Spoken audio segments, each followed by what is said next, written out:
This is it, Joyers! Sama-sama tayong kiligin at makijaming sa behind-the-scenes story ng mga kanta ni Young Star Rising Akila Packing.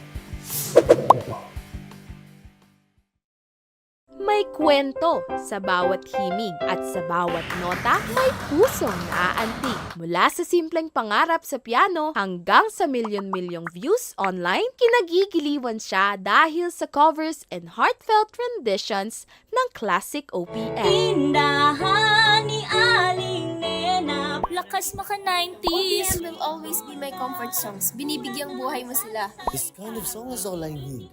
Having been born in the 80s feels nostalgic. More OPM songs, especially makaluma, hehe. I'm a very huge fan of The Carpenters. When I was a baby, pampatulog sa akin ng parents ko is The Carpenters. Iyak daw ako ng iyak. Pero pag pinatugtog niya na yung plaka ng The Carpenters, doon lang ako katahimik. I grew up with The Carpenters basically. They hold a very special place in my heart.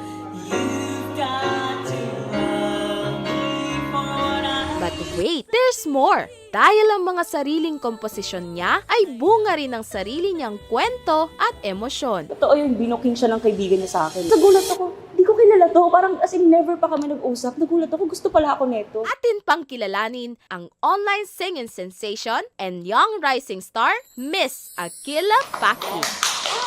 Hi, Miss Akila! Paano nga po ba nagsimula si Akila? Oo, parang sa pinakauna ba talaga? Well, yung daddy ko kasi dati siyang kumakanta sa mga hotels. Singer palagi ko siya narinig sa video. Okay? So, I grew up with his type of music, of course, and my mom palagi rin kumakanta. Growing up, palaging malaking part talaga yung music. Nung paglaki ko, elementary ako, nag-join ako ng mga contests. Although, I think yung biggest impact talaga, yung nag-high school na ako, doon na ako nag-choir. Kasi doon din ako na-influence mag-piano. Taong 2020, during COVID pandemic, mas nakapag-focus si Akila sa pagtugtog at pagkanta.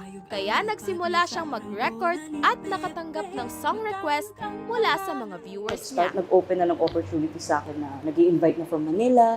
And then, cover lang ako ng cover, different type of songs. And, yeah, dito na ako sa harap mo. Noong December 2023, nag-viral ang cover ni Akila ng Para Sa Akin by City, and by March 2024, nag-trending naman ang cover niya ng Panaginip by Hotdog. Curious lang din po ako and I hope you don't mind. Yes. So, nag-stop ka daw po ng studies mo to pursue this. Di man intensyong huminto sa pag-aaral, pinili niyang ipursige ang musika sa sarili niyang paraan. Naisip ko, since online naman, baka pwede sa UST music. So, naisip ko, online? Siyempre, pag music, gusto mo, may crowd, di ba? Nag-stop muna ako. Wala akong balak na talagang tumigil and not enroll. Pero nagkataon, yun yung time na nag-audition na ako for DIG. And then, naging maganda yung flow ng work ko. Sabi ko, focus muna ako dito, kaya sayang naman, pa-accelerate na, tapos biglang pipigil mo.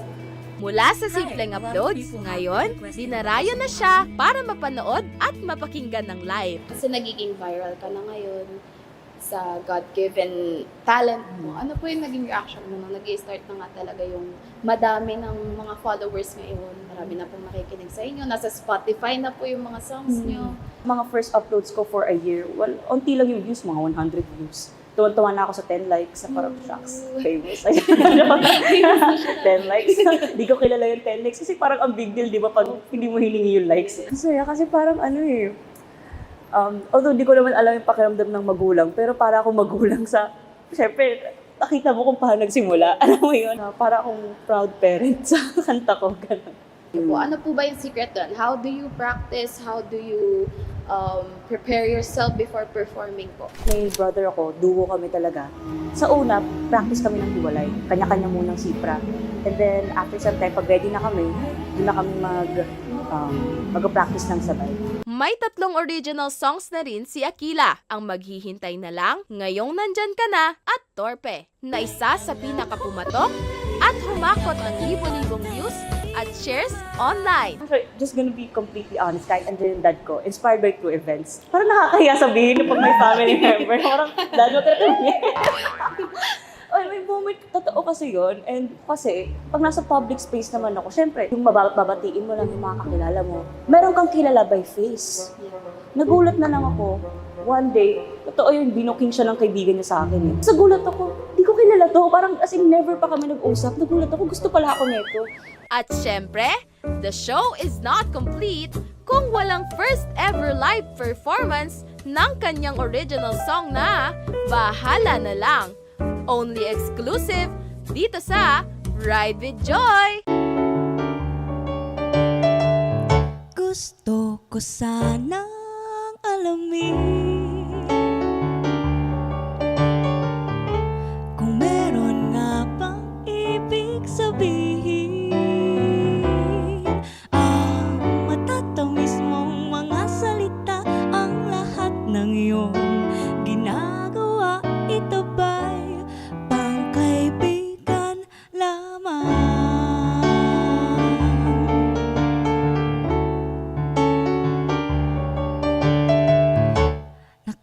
Nakakatakot itanong,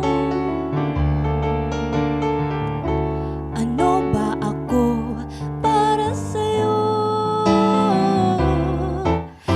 Kaya ko bang tanggapin ano man ang marinig? Di na alam ang gagawin, kaya bahala na lang.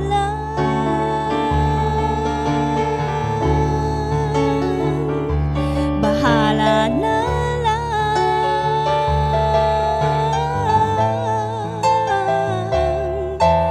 Wala namang magagawa ang puso kong tapat sa'yo. Bahala na lang.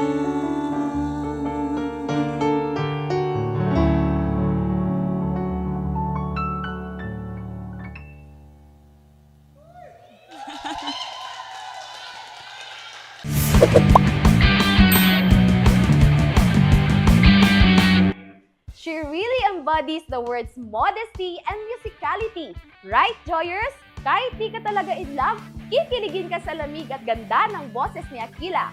Kaya stream na kayo sa kanyang new release song, Bahala na Lang.